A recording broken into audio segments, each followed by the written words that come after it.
Es para mí un privilegio y un honor el poder estar con ustedes durante los próximos minutos y estar examinando un tema que para mí es especialmente grato porque le he dedicado años de estudio y alguno de mis libros, que es el tema de la Reforma y en concreto su relación con la libertad. Sobre todo porque se da la circunstancia de que además este año es el 500 aniversario del inicio de la Reforma, con lo cual parece que matamos varios pájaros de un tiro. Permítanme que les cuente una historia para entrar en materia. En el año 1513, un joven príncipe alemán de tan solo 23 años, que se llamaba Alberto de Magdeburgo y que ya tenía una sede episcopal en Magdeburgo y además era el administrador de la diócesis de Halberstadt, decidió que su carrera episcopal era demasiado modesta. Es verdad que era obispo, es verdad que al mismo tiempo era administrador de una diócesis, pero consideró que aquello era demasiado poco. Y al año siguiente, con tan solo 24 años, concibió la idea de convertirse en el arzobispo de Maguncia, que era un cargo verdaderamente extraordinario. No solo es que era el primado de Alemania, el prelado más importante de todo el imperio alemán, sino que además el arzobispo de Maguncia tenía el poder de elegir al emperador. Desde hacía siglos los alemanes habían llegado a la conclusión de que la sucesión en la corona imperial de Alemania era una cosa demasiado seria como para que pasara de padres a hijos. Y por supuesto lo más conveniente es que hubiera gente inteligente, formada, que eligiera al nuevo emperador, y uno de ellos era el arzobispo de Maguncia. De modo que con tan solo 24 años, Alberto ambicionaba convertirse en el primado de Alemania, el prelado más poderoso del imperio alemán y una de las 7 personas que elegiría al emperador, lo que era algo maravilloso, porque cuando el emperador moría y había que elegir a un sucesor, los sucesores inundaban a sobornos a los electores. De hecho, cuando se produjo la muerte de Maximiliano de Alemania, Carlos I de España, que disponía del oro y la plata de las Indias, consiguió convencer a los electores para que le eligieran como emperador de Alemania. El problema para las ambiciones del jovencísimo Alberto era que la ley canónica, el derecho eclesiástico, no le permitía acumular tantos cargos a la vez. Alberto, o te quedas con la diócesis que tenías y la administración del otro obispado, pero además no puedes ser primado de Alemania, arzobispo de Maguncia, elector imperial. Y Alberto quería serlo. Y con 24 años, desde luego, estaba decidido a conseguirlo. Era un joven de empuje. Bueno, en situaciones así, el papado podía ser enormemente comprensivo. Por supuesto, era ilegal que acumulara todos esos cargos, pero la Santa Sede comunicó a Alberto de Brandeburgo que estaba dispuesta a concederle una dispensa para que acumulara tanto cargo eclesiástico a cambio de la suma de 24.000 ducados. 24.000 ducados era una cifra fabulosa, astronómica. Ni siquiera Alberto, acumulando todas sus diócesis, podía pagarla, pero la Santa Sede era comprensiva. No solo estaba dispuesto a otorgarle una dispensa por 24.000 ducados, sino que además le indicó a Alberto cómo podía conseguir esa suma. Bastaba con que en las diócesis que estaban sometidas a su jurisdicción se predicara la bula de indulgencias. Una bula que permitía que una persona o sus familiares pudieran salir del purgatorio antes de tiempo. Y por supuesto, la idea beneficiaba a todo el mundo. Alberto conseguiría, con la bula de indulgencias en sus diócesis, pagar la dispensa papal. La mitad del dinero que se recogiera con la venta de la bula de indulgencias iría a parar a las arcas del Papa, que podría terminar las obras de la Basílica de San Pedro en Roma, todavía la iglesia más alta en Europa, y aparte de eso habría otra gente que también obtendría beneficios. Por ejemplo, la banca Fugger adelantaría el dinero a Alberto y recibiría luego el préstamo devuelto con algún interés. Incluso el emperador de Alemania se llevaría parte de la mordida, porque sería absolutamente intolerable que alguien hiciera un negocio tan fabuloso en el territorio del imperio alemán y el emperador no recogiera nada. De modo que todos estaban contentos. Alberto de Brandeburgo, el Papa, el emperador y la banca internacional.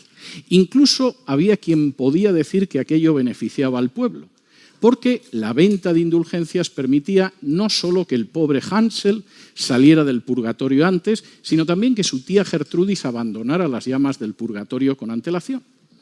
Y con esa idea en mente, los predicadores de indulgencias fueron recorriendo las calles de pueblos y ciudades de la diócesis de Alberto de Brandeburgo, utilizando unos lemas publicitarios realmente extraordinarios. Por ejemplo, el dominico Johann Tetzel utilizaba la siguiente frase: apenas la moneda toca el platillo, el alma sale volando hacia el paraíso. Hay que reconocer que como oferta espiritual no se puede pedir más. En el mismo momento en que la moneda daba en el platillo, comprando las indulgencias, el alma, libre de los tormentos del purgatorio, se elevaba por el cielo hasta entrar por las puertas del paraíso. Y aparentemente todo el mundo estaba contento. Pero las cosas aguantan mejor el estar en el papel que el contraste con la realidad.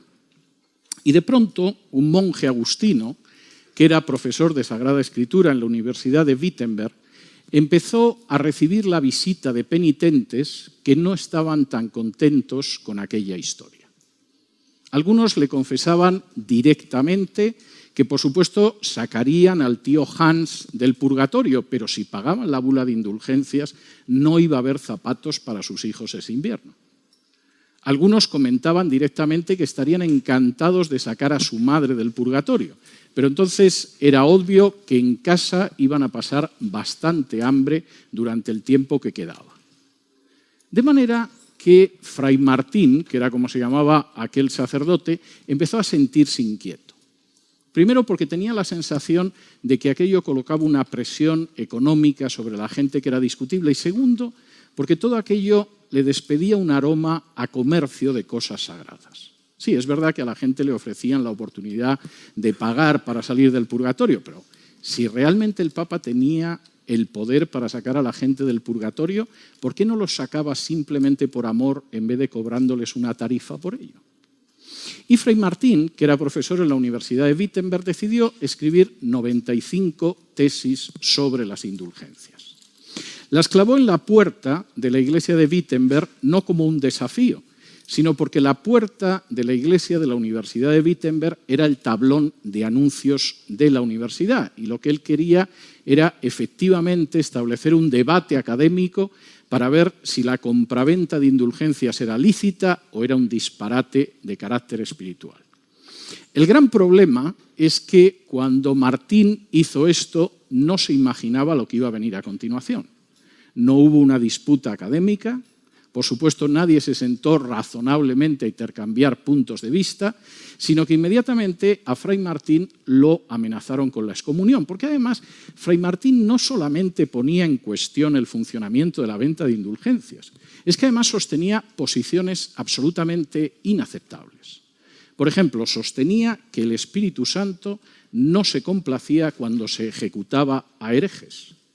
¿A quién le podía caber en la cabeza una idea tan extravagante como para pensar que al Espíritu Santo no le encanta ver a los herejes arder en una estaca? De manera que antes de que se diera cuenta, Fray Martín había recibido una bula de excomunión que el Papa León X firmó mientras estaba cazando jabalíes, y se encontró con la idea de que podía acabar en la hoguera. Lo que inicialmente era un problema simplemente de carácter pastoral, lo que inicialmente iba a ser una discusión científica, encendió un fuego que conocemos como la Reforma. Y de hecho, Fray Martín clavó las tesis precisamente en octubre de 1517, hace casi 500 años. La Reforma, por supuesto, provocó inmediatamente una revolución de carácter espiritual, porque además Fray Martín, como otros en otros lugares de Europa de manera independiente, decidieron que la única manera de pasar por encima de la corrupción del cristianismo en la Edad Media era volver a la Biblia. Y eso implicó mover hasta sus cimientos la cultura occidental de la fecha. De pronto, frente a la idea de que había un magisterio eclesiástico y una tradición de siglos que obligaba a la gente, el mensaje de la Reforma era que no era así, que en realidad la gente tenía que romperse las cadenas de ese magisterio eclesiástico y de las tradiciones de siglos y volver a la libertad de los hijos de Dios que aparece en la Biblia. Frente a la idea de que de alguna manera estamos sometidos a distintas instancias espirituales que hay en el cosmos y que son multitud de seres situados entre Dios y los hombres, Fray Martín y los otros reformadores insistieron en que no era así, que eso eran esclavitudes absolutamente intolerables y que el centro de la vida cristiana, por definición, lo tenía que ocupar Jesús, no cualquiera de los otros seres. Y ya en el remate, y esto parecía intolerable, frente a la idea de que la salvación la acababa dispensando una jerarquía que tenía una serie de instrumentos para que la gente, por ejemplo, cuando la moneda sonaba en el platillo, pudiera salir liberada del purgatorio, insistió en algo escandaloso. La salvación no se puede merecer, la salvación no se puede ganar, la salvación no es una especie de concurso en el que uno va ganando puntos y al final le dan el ticket para el cielo, sino que la salvación es un regalo de Dios que Jesús obtuvo cuando murió en la cruz.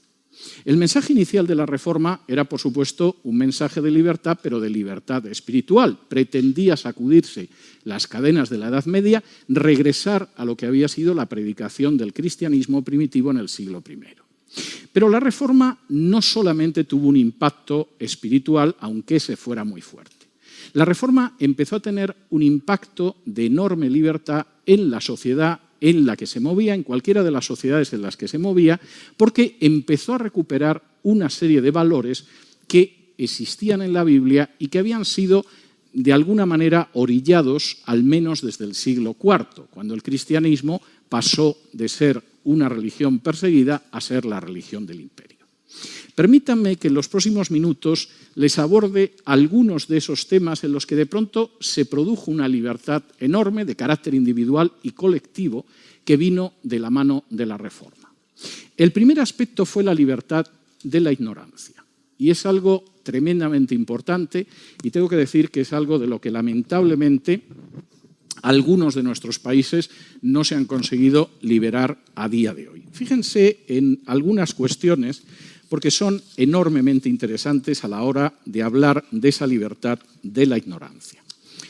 En un momento determinado, la Reforma se encontró con una circunstancia que no se había planteado durante más de un milenio.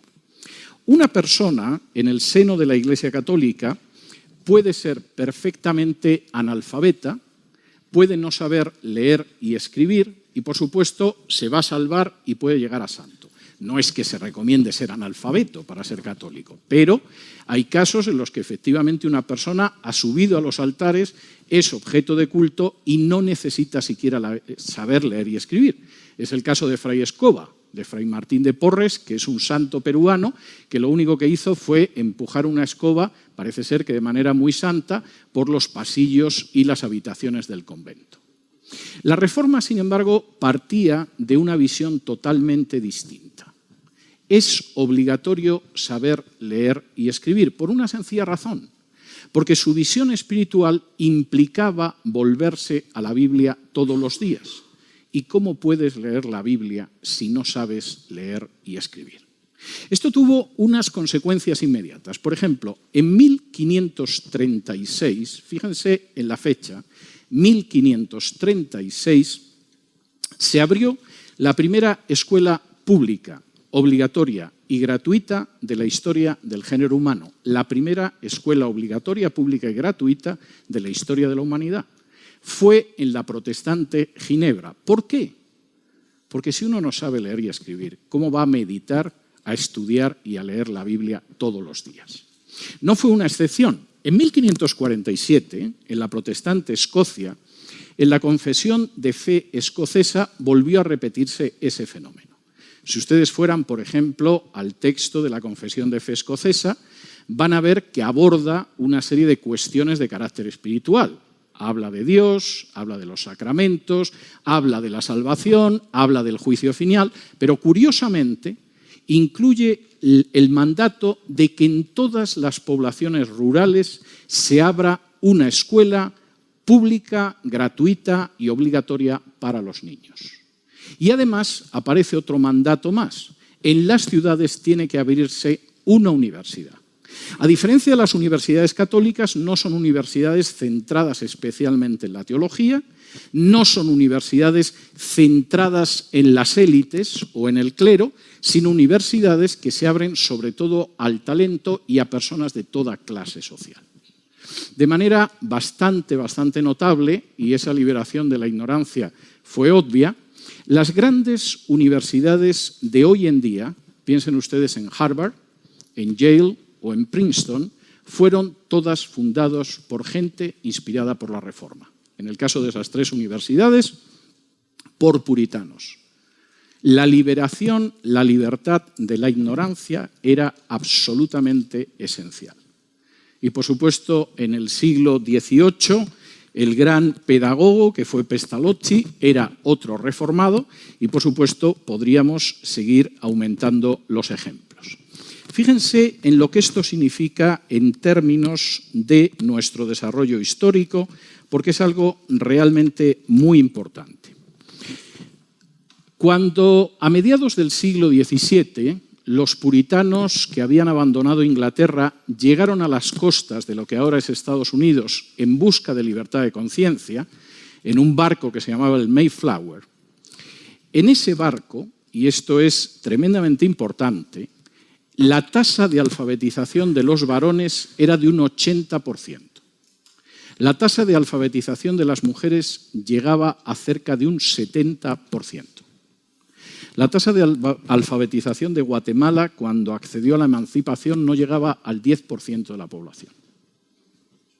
Y, por cierto, tengo que decir que en España no era mejor. No piensen que en la parte de España que estaba a este lado del Atlántico la gente era más analfabeta. No, tenía la misma tasa de analfabetismo de la España de la Contrarreforma que estaba al otro lado del Atlántico. La liberación de la ignorancia no se produjo. Tengo que decirles que sigue sin producirse. La liberación de la ignorancia no solo pasó por el terreno de la educación, pasó por el terreno de la ciencia. Y esto es algo tremendamente interesante, porque la Reforma, como han reconocido filósofos e historiadores de la ciencia, como Thomas Kuhn o como Whitehead, impulsó la revolución científica que conocemos en la actualidad. Y los nombres son muchos, entre otras cosas porque el método científico lo inventó un personaje que se llamaba Francis Bacon, que lo mismo escribía tratados de teología protestantes, que se dedicaba a volver al estudio de la ciencia mediante la observación directa, lo que conocemos todavía como método científico. Francis Bacon fue un personaje que no era enseñado en España todavía en el siglo XVIII. En las universidades españolas y, por supuesto, en las de Hispanoamérica, se consideraba que Bacon era un hereje. Isaac Newton, posiblemente el mayor científico de la historia de la humanidad, era otro hereje, y se seguía enseñando a uno y otro lado del Atlántico, en el Imperio Español, todavía unas ciencias naturales basadas en la filosofía de Aristóteles, siglo IV a.C. No debería de extrañarnos, por lo tanto, que personajes de lo más diverso, como Dalton, como Kepler, como Linneo, como Faraday, que por cierto sentó las bases para que ustedes ahora mismo puedan tener un teléfono móvil, tengan acceso a Internet o cuenten con un ordenador personal, aparecieran en el territorio de la Reforma y no en el territorio de la Contrarreforma. Y por cierto, quisiera decirles que esa diferencia sigue todavía siendo tremenda. La libertad de la ignorancia ha significado y ha tenido, entre otras consecuencias, que de 1901 a 1990, en la lista de los premios Nobel serios, cuando digo serios quiero decir que eso no incluye el Premio Nobel de la Paz, que a veces se lo dan a Martin Luther King y otro año se lo dan a un terrorista, ni el Premio Nobel de Literatura, que hay un año que se lo dan a Miguel Ángel Asturias, pero otro año se lo dan a Bob Dylan, es decir, uno no sabe muy bien lo que se va a encontrar. Estoy hablando de los premios Nobel científicos del año 1901 a 1990, en un 86% fueron obtenidos por protestantes o judíos. En el caso de los judíos, el 22%. El otro 14% cuenta con algún ateo, algún agnóstico, algún católico o algo parecido, pero lamentablemente Para aquella parte del mundo, como es el caso de nuestras repúblicas, donde no hubo reforma sino contrarreforma, no hubo revolución científica, no hubo un esfuerzo educativo público, gratuito y obligatorio hace 5 siglos. La libertad de la ignorancia seguramente es una batalla que todavía tenemos que librar. Tampoco hubo una libertad del despotismo. Y permítanme que me detenga en esto porque también es enormemente interesante. En el año 1538, las autoridades de la ciudad suiza de Ginebra decidieron expulsar al reformador Juan Calvino de su territorio, a Juan Calvino y a sus colaboradores. Las autoridades de la ciudad suiza de Ginebra querían reforma, pero no querían tanta reforma. Les daba la sensación de que Calvino era demasiado extremo en su deseo de regresar a la Biblia. Y el hecho de que Calvino y sus colaboradores hubieran sido expulsados de la ciudad de Ginebra provocó inmediatamente una reacción de un cardenal que se llamaba Sadoleto. El cardenal Sadoleto inmediatamente envió una misiva a las autoridades municipales de la ciudad de Ginebra para que regresaran a la obediencia a la Iglesia de Roma. Y además insistió en ello, hablando sobre todo del argumento de autoridad. Era obvio que la institución papal tenía la máxima autoridad y, por lo tanto, el principio que debía de regir ese tipo de relaciones era el principio de autoridad y la sumisión a la autoridad. Las autoridades de Ginebra acababan de expulsar a Calvino, pero no eran del todo estúpidas, de modo que decidieron pedirle que escribiera una respuesta al cardenal Sadoleto. Calvino se puso a escribir la respuesta al cardenal Sadoleto, le empleó tan solo 6 días y lo que surgió fue un opúsculo, un librito, que forma parte de los textos más interesantes de la Reforma. No me voy a poner a hablar de la carta al cardenal Sadoleto, porque sé los minutos que tengo, pero sí quiero pararme en un aspecto. En la carta del cardenal Sadoleto y en la respuesta de Calvino había 2 conceptos absolutamente distintos sobre qué tiene la supremacía en una sociedad. Para el cardenal Sadoleto, la supremacía correspondía a las instituciones. El Papa, el Rey o el Emperador tenían la supremacía. Era absurdo pensar que hubiera algo que estuviera por encima del Papa, del Rey o del Emperador. Claro, Dios, pero Dios, en fin, tampoco suele intervenir todos los días en los asuntos humanos. No se le suele ver a la vuelta de la esquina. La tesis de Calvino era distinta. Su tesis era que la supremacía no correspondía a las instituciones, sino que correspondía a la ley. La ley estaba por encima de todos, incluido el Papa, el Emperador y el Rey. Por supuesto, puesto que la ley estaba por encima de todo, y eso en el ámbito espiritual era la Biblia, el Papa podía decir lo que quisiera, pero si actuaba en contra de las enseñanzas de la Biblia, no tenía legitimidad y no debía ser obedecido. Pero eso también sucedía en el campo civil. Un gobierno era ilegítimo si se colocaba por encima de la ley. Es decir, si no reconocía que la supremacía la tenía la ley. Esto implicaba la libertad directa de la tiranía. Para los ciudadanos individuales, la clave no era el capricho del monarca, del emperador o del pontífice. La clave era lo que quedara en la supremacía de la ley. Y posiblemente uno de los elementos más tristes en la historia de nuestros países, el suyo y el mío, es que hace 500 años el virrey de turno, de entrada, no ejercía la supremacía de la ley.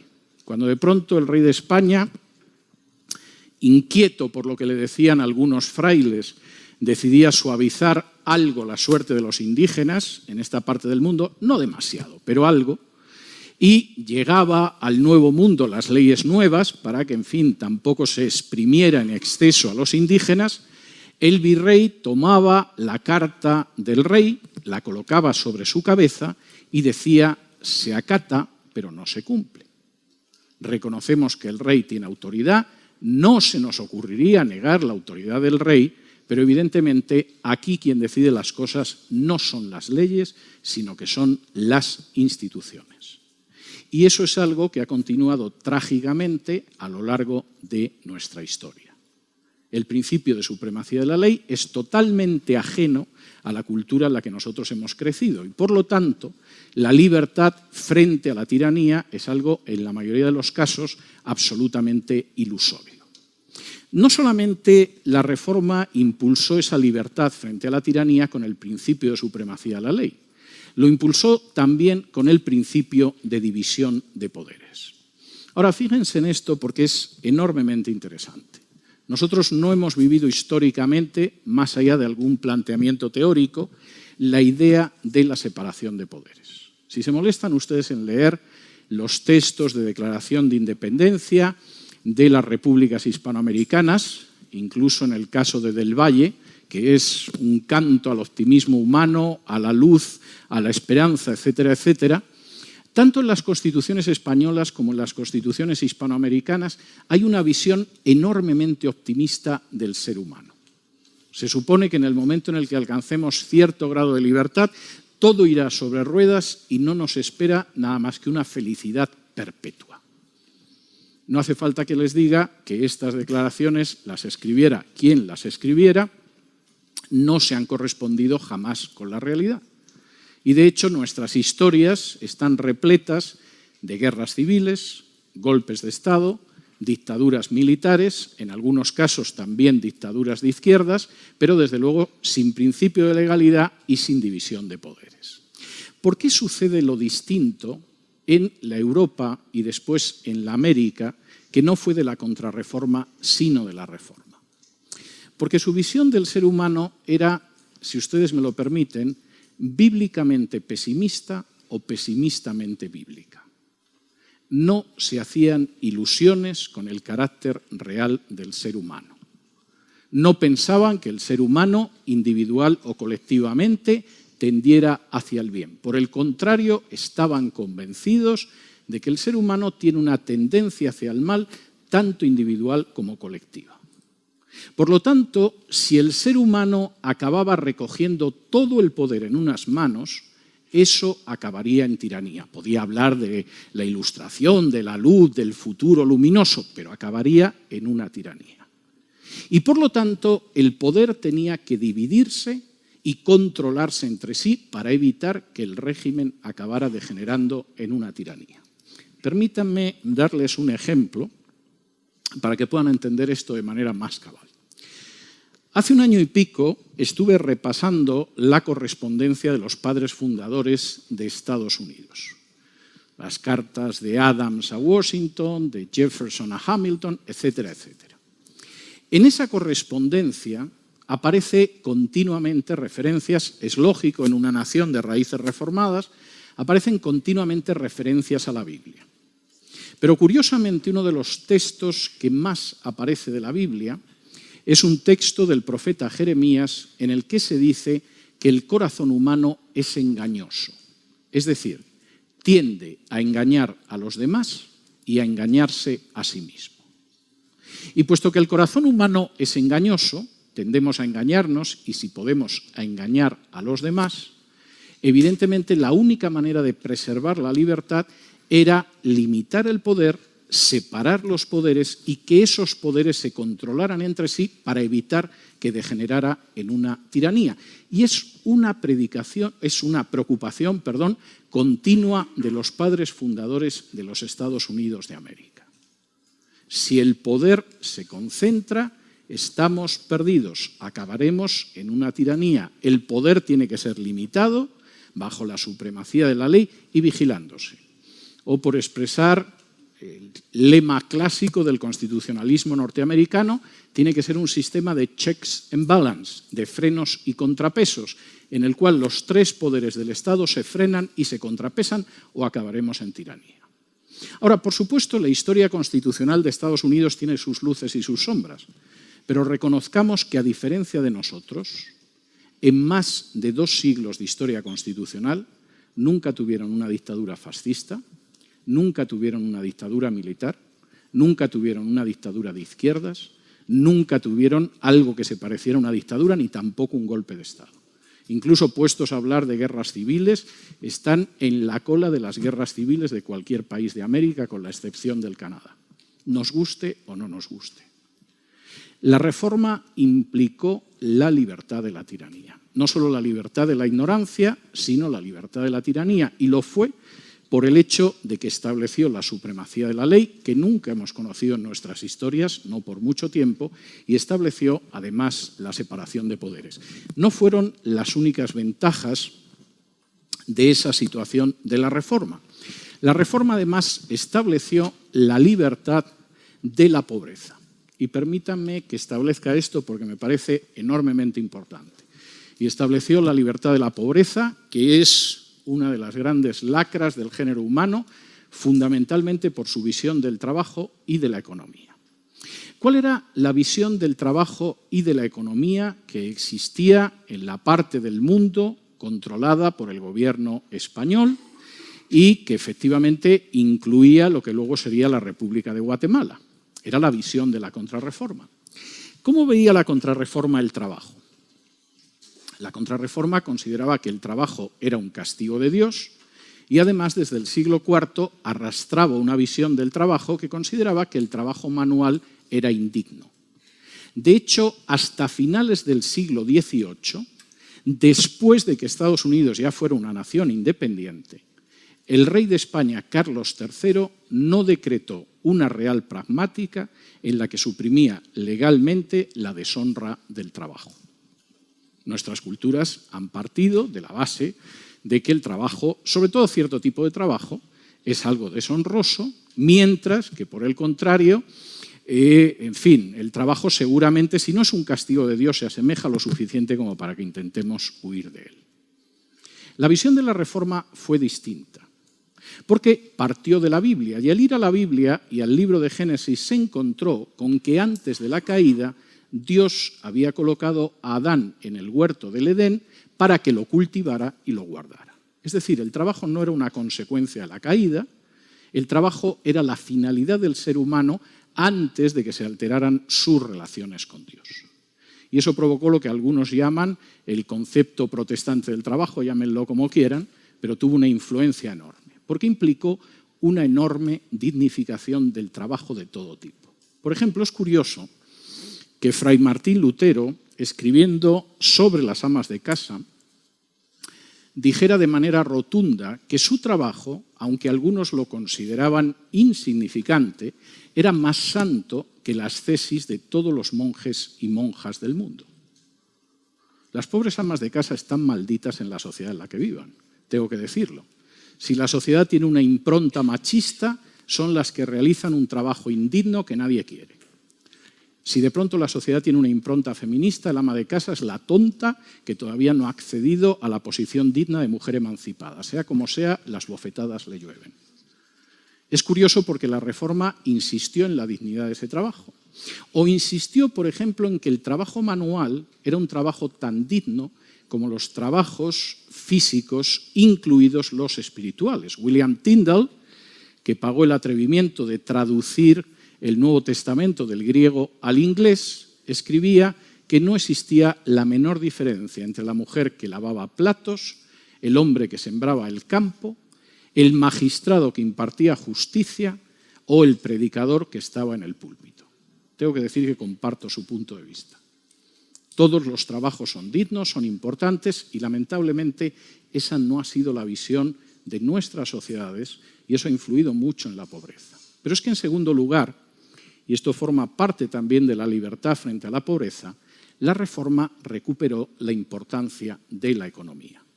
A lo largo de la Edad Media no existió una economía financiera en la Europa católica.